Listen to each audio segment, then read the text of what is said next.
haven't seen Chevra since that night at Baptiste's place. Well, guess there's no point in worrying about it now. Let's go join up with the others. Just then, the rain stopped. Or should it keep raining?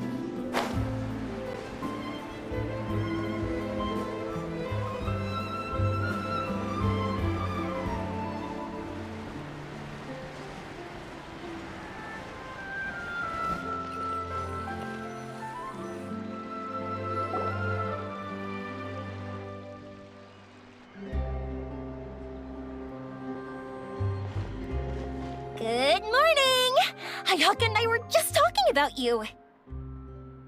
Is Chevra still not joining us today?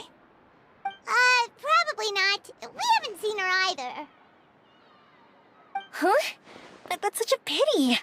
Director Farina said that we've only got a few small scenes left before wrapping up the entire thing. She even said that she'll get me into a couple scenes, so everyone will have a chance to shine in front of the camera. We were also planning on having a victory feast once we're all finished filming. You can join us, right? If only Chevros was here. I still haven't taken a photo with her. I'm afraid that can't be helped. Those special patrol folks are like phantoms when they've got a case on their hands. But to be honest, I'm even more concerned by what I read in the Steambird earlier this morning. It said that the killer in the murder case was none other than the author of the Two Musketeers. Oh yeah, I heard about that too. He came forward and confessed his crimes, but gave no explanation as to why he pulled the trigger. We didn't know about this case at all when we joined the film. Is it going to affect the reception of our work? From a pure publicity standpoint, this will draw a lot more attention to our film. I have to say, though, that no director can be perfectly comfortable with garnering attention through means other than artistic skill. To be fair, I feel like that ship sailed the moment you allowed yourself to be named as the director on our posters. It's not my fault that I'm super popular. What was that saying again? My popularity has, Sunk to an all-time low? spread to the four corners of Tibet.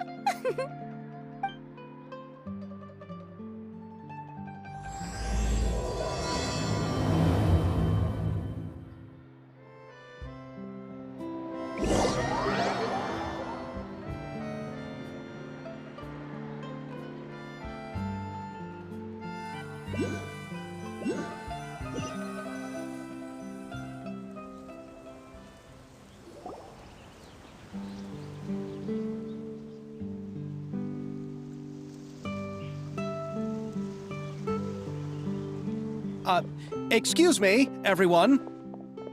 Xavier! Feels like it's been ages since we last saw you. I've been talking non-stop with the Film Association, and I'm absolutely swamped trying to coordinate the film's marketing. So forgive me for not being around more often, but please believe me when I say that I will make sure everyone's hard work gets the exposure it deserves. Oh, seems like you've been fighting your own battles. Yes, that's one way to put it. Oh, and before we begin the final round of filming, please allow me to finally introduce you to the original investor of our film, Mr. Morris. A pleasure to meet you all. Yes, glad to make your acquaintance, Mr. Morris. We've heard about the issues you've encountered with your financial situation, and genuinely hope that things have taken a turn for the better. Oh, well, the situation has indeed improved somewhat. Don't worry, Mr. Morris. Accidents and last-minute challenges happen all the time. There's no need to blame yourself over it. The good news is that we're almost done filming now, and I would even say that this is the best story I've ever seen. Is that so? I see, that's great news. All right, now that we've gotten all the pleasantries out of the way, let's get this show on the road. We'll mostly be filming typical people and scenery from the streets today to improve the sense of environmental ambiance in some parts of the film. Oh, and there'll be a cameo for Mr. Kamisato and Miss Yoimiya as well. They'll be used to show outsider perspectives on the fates of the two musketeers. That's right. Ayato should be here any minute. Excellent! Then let's start with the scenery shots. Camera and clapper loader, you're up. Yep, we'll be ready. Remember, all we need are some wide zoom shots of the streets. If you happen to find some particularly lovely patches of flowers and grass, feel free to grab some close-ups of those as well. Ready? Lights! Camera! Action! Okay, now move the camera slowly. Try to focus on that flower. What's wrong? Just adjust the focal length a bit. Something the matter? Huh? But wasn't it working fine for all the days before? Veronique, can we try a different camera? No problem. How about this one? All right, let's give it another try. Lights! Camera! Action!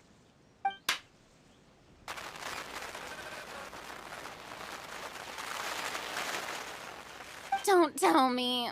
This one is broken too? Veronique, do we have any other spare ones we can use?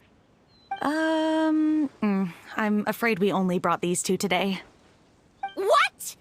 Then go find a workshop to get them repaired right away. Oh, and you too, Bono.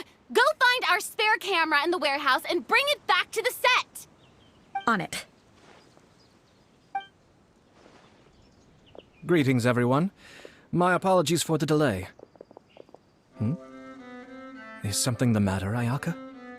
It seems like there are some issues with the filming equipment today. We're stuck for the moment. I see. Well, let's not just stand here twiddling our thumbs. Actors, to the makeup booth. We'll start on the next scene as soon as we get a working camera. The people at the workshop told me that the part which holds the lens in place seemed to have fallen off. That's super strange. It was perfectly fine just yesterday. Well, no time to dwell on that now. Let's get back to filming. Ahem! Quiet on set! Places, everyone! Lights! Camera! Action! By the way, have you heard about that recent murder case? Yes, I have. It seems that they've caused quite the commotion in the city. I heard that the chief of the guards is so mad about not catching the culprit that he's about to explode. Oh? I find that quite hard to imagine, considering how he already looks most days. Director, we have a problem. Oh, we're in the middle of a take! Couldn't you wait until we wrapped up this scene? No, Director, our film, all the finalized film that we've been keeping in the case has disappeared. Oh, wait, well, what did you say? Mr. Bono, please take me to where the film was kept right away. I'm coming too. No, Yoimiya, you have to stay here. Oh. Okay, listen up. Everyone who's not working on this current scene can go with Bono to look for the film. Everyone else, stay put and wrap up the scene. Unbelievable. How could all these problems happen in just one day?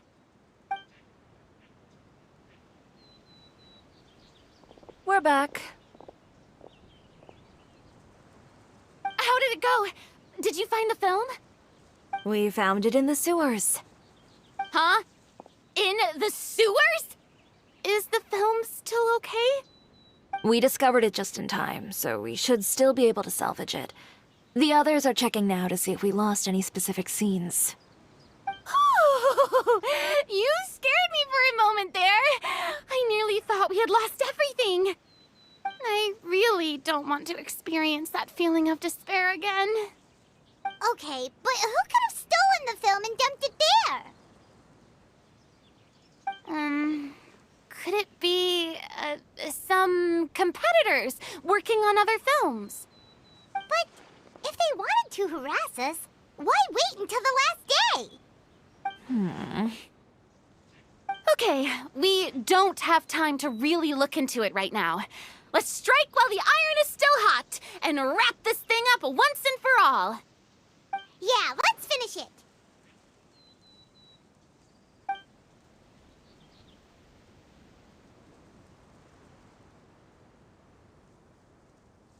I would like to officially announce that our entry to the festival, The Two Musketeers, has now concluded filming! Paimon is spent. It's so late already. Even though the filming process proved to be extremely challenging, everyone provided valuable and unique contributions to the final product. Thank you all for your dedication and support. And just like Director Farina, I would also like to extend my most heartfelt thanks to all of you. Really, you've all helped me so much. All right, let's save the awards speech for later, and hopefully also get some rehearsals in before the real thing. Anyway, now it's time to party! Let's all make our way to the beach and have a celebration feast so loud and fun that even the blubber beast will want in.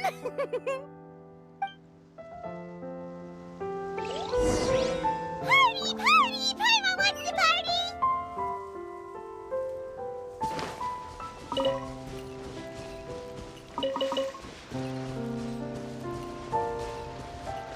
Whoa, this place is hopping. Everyone's finally getting to relax after wrapping up the film. Let's go chat with someone. Have you ever seen a fireworks show, Mr. Morris? It's pretty amazing. I'm afraid I haven't, but I'll take your word for it.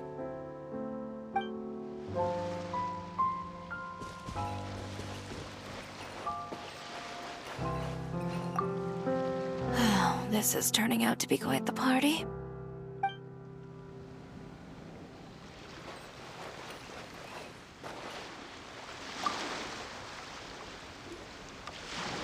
Ayato! How's your work been going? Everything went rather smoothly.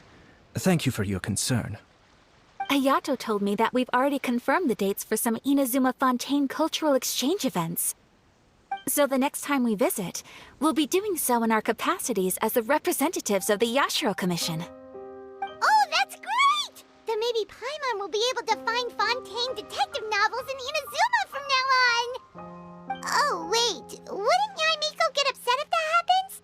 That would be stealing some of her business. You've got a point. She's always complaining that light novels have become bland and too predictable after all. The cultural exchange won't only feature literatures of both nations, of course. We have also made plans for cross-cultural engagements in the fields of gourmet cuisine, toy making, and artisan craftsmanship. Whoa! Paimon's getting super excited now! When the time comes, be sure to visit and participate in all the events.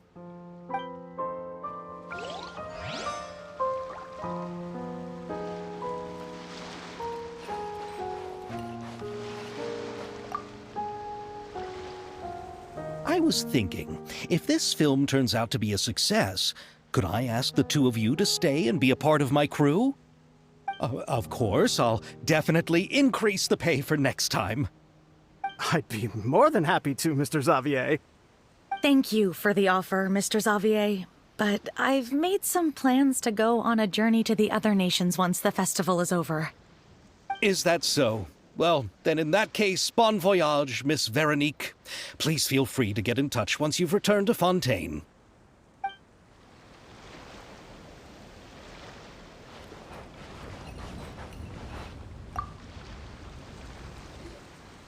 Farina! Oh, my darling clapper loader and camera operator. You've both worked really hard. Paimon thinks you worked even harder than us. Honestly, Paimon was getting a little tired of playing with the clapperboard by the end of it. Worst of all, Paimon started having dreams of you shouting, "Lights, camera, action!" into Paimon's ears. The actual dream can't even start until you've yelled that. Hey, if anything, shouldn't I be more grand and delightful in your dreams? We've been through so much together, and that's how your brain remembers me? That's not Paimon's fault. We've just used the clapperboard too much lately. Anyway, what's most important is that we wrapped the film. I'm pretty confident that we'll take first prize. Hey, no need to mention the official name. Wait, now that you mention it, if we did win the prize, would Farina just get a statue of herself? Come on, I don't need that kind of attention. Xavier can accept the reward on our behalf. But just imagine! Farina accepting the Farina Award and holding a Farina statue. I'm going back to my dessert now. You all can keep discussing that on your own.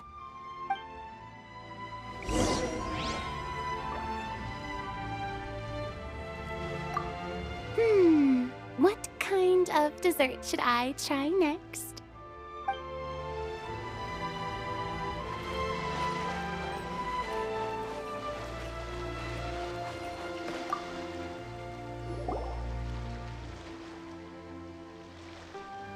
Chiori! Hey, you two. Are you not really into these kinds of big social occasions? Not particularly. But this is still better than Fontaine Fashion Week. But if this film becomes a big hit, people will definitely come flocking to your shop. Yes, that's highly likely. As long as the film can premiere as planned. Are you still worried about the case? That and all the obstacles we had to face today. You're right. It's as if all our bad luck just manifested at once. But why today of all days? No. No, it's nothing. We've already delivered the film to the editors, so there should be nothing more to worry about. How are you doing, Mr. Morris? You having a good time? Well, you could say that. Do you happen to know when the party is scheduled to end? Judging by how much fun everyone's having, I'd say probably not until well after midnight. Is there something that you still have to take care of at home, Mr. Morris? Oh, well, I'm just not a late night person, so I might take off shortly. Oh no! Silly me. I almost forgot something super important. Oh, what is it? I prepared a whole batch of fireworks for the party, but I forgot to bring them over from the warehouse. Fireworks, you say? Well, that's, truly a pity. Sorry things didn't go as planned. Could you help me carry them over, Mr. Morris? I won't be able to fetch all of them by myself. Me? Are you sure that you can't find anyone else? I just wanted to make this surprise for everyone. The warehouse isn't far from here. We'll be there in no time. Pretty please, Mr. Morris. These are some of the best fireworks I've ever made. So I also want you to see them before you leave. They're stunning. I promise that... All right.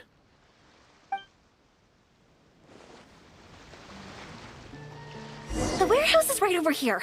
I moved the fireworks there in advance, so it shouldn't be too much work bringing them back. It's still a ways away from the party. Sorry about that, Mr. Morris. It's probably because I'm used to carrying fireworks all the time, so it doesn't feel like a lot of work to me.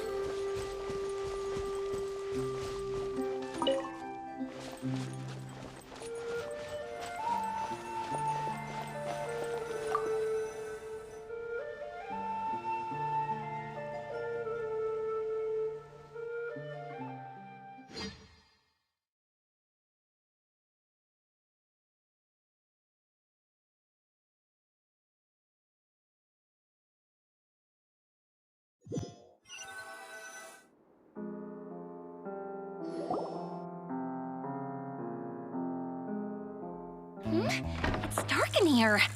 Wait here, Mr. Morris. I think the light switch should be somewhere over here. Why did I have to get roped into this? What was that?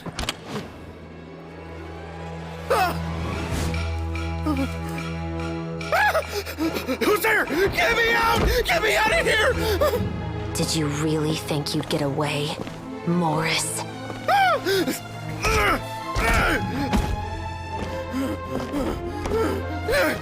You've got the wrong guy! It wasn't me! I'm not the killer! You know, Eliza died a far more heroic death than this. She fought your assassin to the end, to save the children she had hidden beneath the floorboards.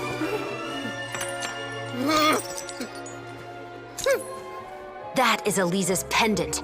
The one with a photo of you two inside. The one you gave her.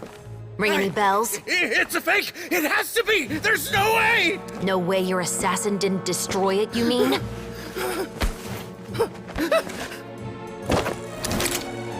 Did you ever love her, Morris? Or was killing her always the plan? No, please. Listen to me. I told Eliza to keep us a secret. I paid her plenty for her silence. I never thought she'd keep the child. Everything was gonna come out, and I had no choice. She forced my hand. No! I'm begging you. I have money. Just name your price, please. You can keep your Mora, and you can go to hell.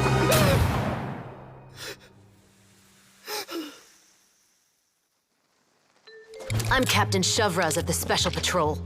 Morris, you're under arrest for Eliza's murder. Huh?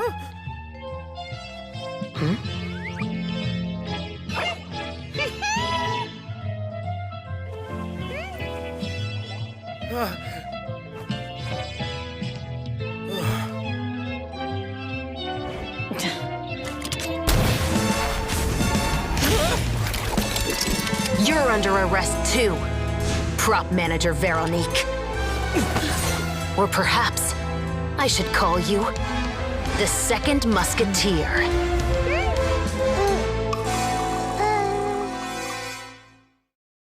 Wait, what's going on? This wasn't in the script.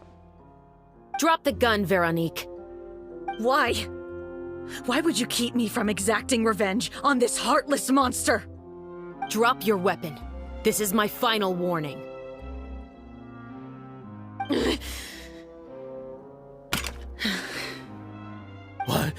What is going on? Do I have to spell it out for you, Morris? Everything that took place just now was staged to get you to confess the truth. But this last part is all improv, of course.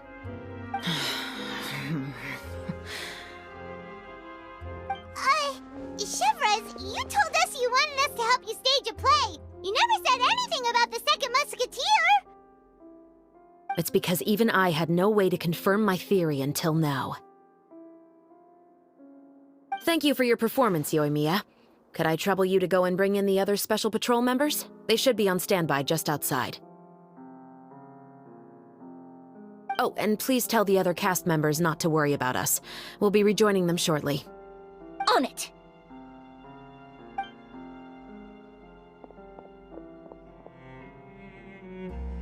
So what do you think, Morris?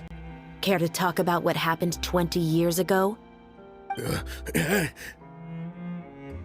My patience is limited, you know. Don't force me to take you back to the interrogation room. I'd wager that you wouldn't last for more than a minute in there. With the recording we made, you have no chance of winning in court. Cooperating with us now is the most practical move. All right. I'll talk. I hired an assassin to murder Eliza. She once worked as a maid on my family's estate. She was very beautiful, and after some time I fell for her. We kept our relationship a secret and carried out an affair for some time, but it wasn't long before she became pregnant. And if my parents ever found out, they would have stripped me of my inheritance and status, driven me out of my home. I also didn't expect Eliza to insist on bringing the pregnancy to term. She even asked me to leave my family and travel far, far away with her. She believed that you were truly in love with her. I didn't have a choice. I gave her a large sum of mora, told her to leave the family and to get rid of the baby. But then years later, she sent me a letter that there were photos of 2 children, and she even asked if I could find some time to visit them. Huh? 2 children? Paimon thought Baptiste was the only... you mean... Even if she had the children against your will, you could have just ignored the letter entirely. Why kill her? I had just gotten engaged to be married to an heiress from another wealthy family. So if anyone were to find out about Elisa, my life would be completely ruined. I didn't have a choice. No. You always had a choice. You just made the wrong choice. Again. Do you know how it feels to watch your mother be killed right in front of you? My brother and I were hardly even school age yet. We were hidden beneath the floorboards, grasping each other's hands like a lifeline. We were so terrified that we didn't even know we could ever take a breath. All we could do was to watch Mother try to fight back, and then collapse to the floor. Even after the assassin left, we were still too terrified to leave our hiding spot. We thought that he might come back. It was only until the next evening when we finally climbed out and gathered around our mother. But she had already become cold and stiff to the touch. You made up your mind right then and there to bring this case to light. Not only that, we resolved to get our revenge. And that's why you became the Musketeers. No, that's why I became a musketeer. The man from before was also killed by me. My brother had nothing to do with it. I figured as much. You did? I once told these two that he didn't look like a killer to me. His confession from that night also rubbed me the wrong way. I think what really tipped me off was, how could I not feel a sense of regret in him? Huh?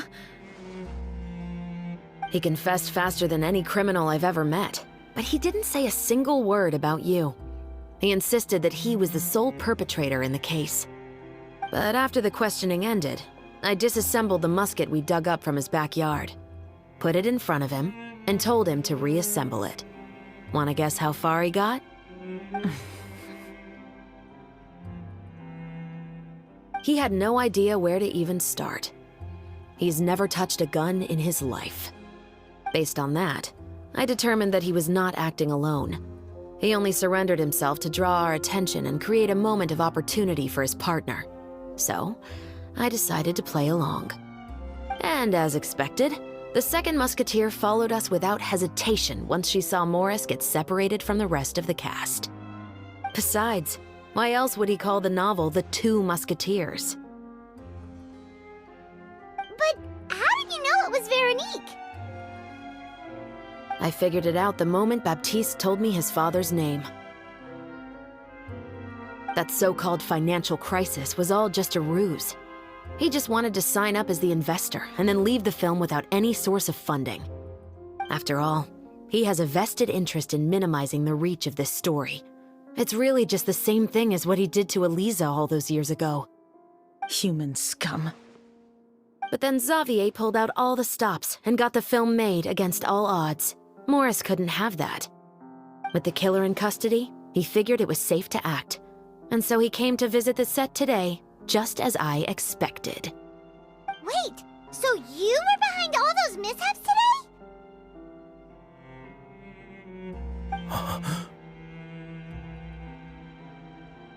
As for the identity of the second musketeer, I assumed they'd probably stay close to Morris and look for an opening. And if they already knew that Morris was the film's investor, then that narrowed the list of potential suspects as well.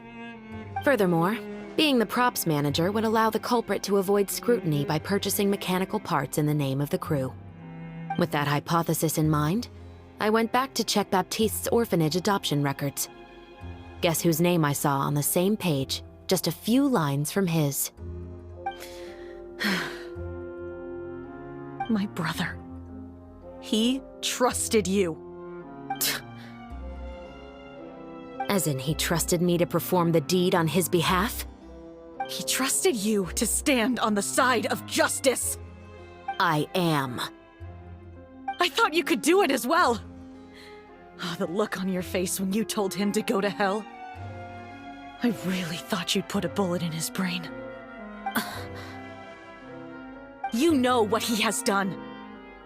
Are you telling me that you'd rather see him spend the rest of his life living like a king in the fortress of Meripede? I will never be able to forget the feeling of my mother's cold, lifeless hands. And you would call this ending fair? Is this what you call justice? I won't lie, Veronique. I did hesitate when your brother first told me about the truth. I wondered. I agonized over whether I should really put a bullet in his head. So why don't you? Because that should never be how justice is carried out in this world. Perhaps, to you, justice is simply reciprocated. An eye for an eye, and a life for a life. But everyone has their own understanding of justice. If everyone were to pursue their own definition of it, there would be no more order in this world. Today, you'll kill Morris, and tomorrow, his children may come for you. The world cannot render judgments based on a desire for revenge. That will only lead to a cycle of revenge, as well as the destruction of order and civilized society. Fontaine is founded on a set of laws and a standardized code of justice. That is why we are the nation of justice. But with all that said, I will promise you this. Morris will not lead a cushy life in the fortress of Meripede. Chevreuse, the rest of the Special Patrol is here. Thank you so much, Yoimiya. Letelier, Terena, please take them away.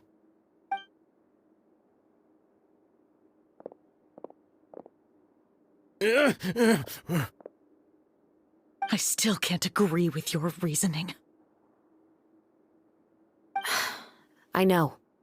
Justice has not been delivered. At least, not today.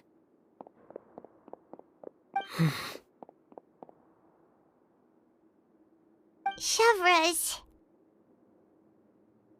Let's go. We should give an explanation to the crew. Thank you for your concern. I'm fine. I'm just thinking about the things in life that have driven people to take justice into their own hands.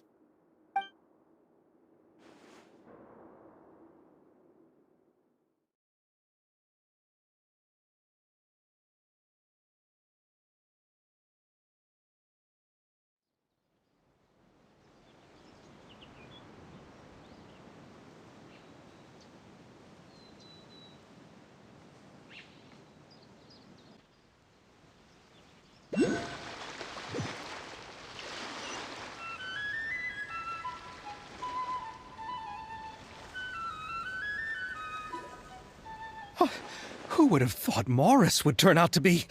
I'm at a loss of words. How could he have done something like this? I'm just glad that you're all safe and sound. Who knew that such a labyrinth of cases would be behind this story? Well, what should we do now? We have a finished film, of course, but should we still go ahead with the premiere? What do you mean? Shouldn't you be even more motivated to spread the word now that you've learned the truth? Chiori is right. I'd also like more people to see this story for themselves. But the real ending of the story seems to have deviated somewhat from the one in the script. Is that still acceptable to you, Miss Chevreuse? The call is yours. We still have time to reshoot an ending if that's what you'd like. No, it's fine as is. I like what we have for the catharsis. Romanticism is what gives works of art their appeal. Fiction is able to explore means of restitution that could never work in real life. Just like the real world, the world of stories also has its own set of rules and justice. These different possibilities are what initially drew me to reading in the first place. Sounds good to me. I support your decision. What about Veronique? Will she be okay? She will soon face her judgment alongside her brother and Morris. If I had to guess, they'll probably all be sent to the fortress of Meripede. I'll make sure to give Risley a heads up about it. Oh, you mean that kind of heads up? Exactly. Ahem. All right, then the matter's settled. Now that everything's been taken care of, there's no reason for us to keep looking all gloomy and grumpy. Let's get back to the feast and enjoy each other's company. We'll be starting the post-production process tomorrow. You should join us, Chevres. You missed the first few hours of the party, didn't you? All right. Count me in. Then I'll wait for you over there. There's still some good news that I'd like to share with Chevres. Traveler, Paimon, could you wait for me by the sea after the party ends? I'd like to go on a brief walk with the two of you. Thank you very much.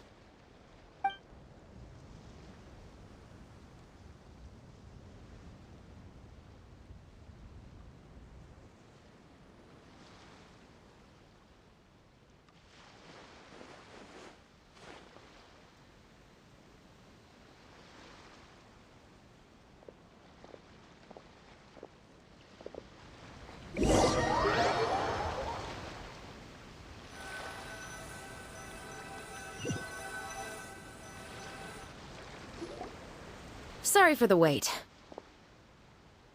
Oh, we weren't waiting long at all. Is there something else you wanted to tell us? No, I don't have anything new to share.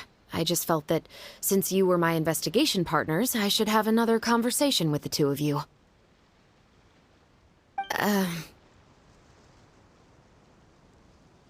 Traveler, how would you have responded to Baptiste's request if you were in my shoes? Is that so? Well, thanks for sharing. When I was young, my father often took me here to swim. We'd come rain or shine, even when it was freezing cold. He told me that swimming was the best activity to train one's strength of will. You could never give up before reaching the shore, especially when the water was cold. Oh? Why's that? Because the moment you give up would be the moment you die. At that point, I still hadn't received my vision. One winter, the chilly wind felt almost like knives on my skin, and the seawater was so frigid that it numbed my toes the moment I stepped in. I cried and begged my father to spare me from having to swim across, but he wouldn't listen. He used to be a member of the Special Patrol as well. You could say it was his way of educating his children. That sounds awful. When he saw that I wouldn't stop crying, he just picked me up and tossed me into the icy water. The bone-chilling cold took away my senses. I couldn't feel anything but fear and rage. I waited for my father to save me, but one look and I knew he'd already started swimming for the opposite shore. I realized that if I were to give up, I really would die right then and there. I used all of my strength to try and catch up to my father. Those few minutes felt longer than my whole life up until that point. I did, however, make it to the other side.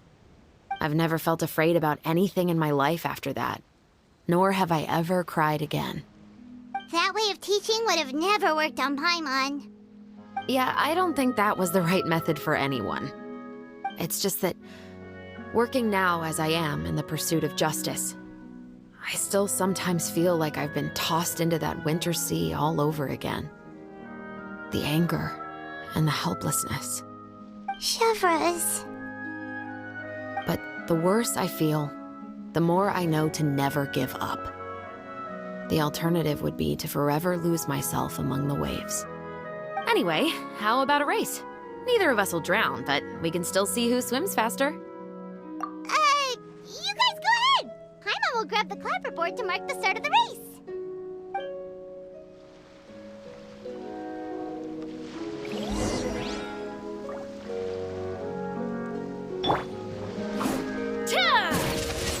Drop your weapons!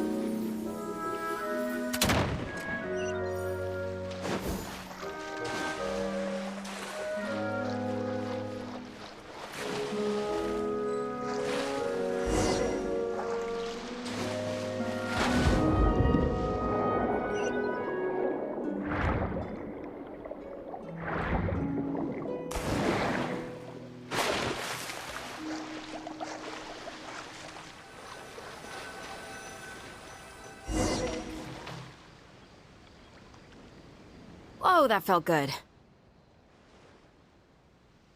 You were so fast in the water, Chevros. You were swimming even faster than Paimon could fly. So, about the Special Patrol. Did you join because of your dad? Partly, but I'd say I was more inspired by the heroes I read about in stories growing up. Oh, so it's due to your love of stories. Of course, it was only after I joined the Special Patrol that I learned that truth is often stranger than fiction. Come on, let's walk a bit more.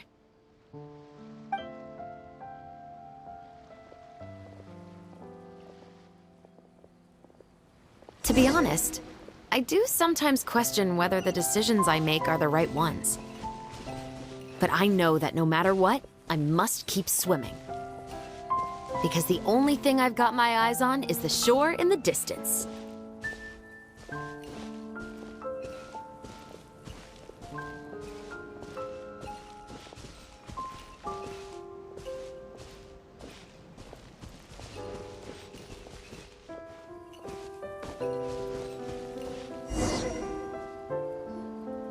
Thank you for coming on this walk with me. I feel a lot better after getting all that off my chest. Huh. We're nearly back at Baptiste's house. Huh, you're right. I didn't realize we were so close. He really did plant a lot of flowers. It's just like how he described it in the story. Huh? Wait. Paimon, Traveler, look! The rainbow roses in the garden. They're in full bloom now.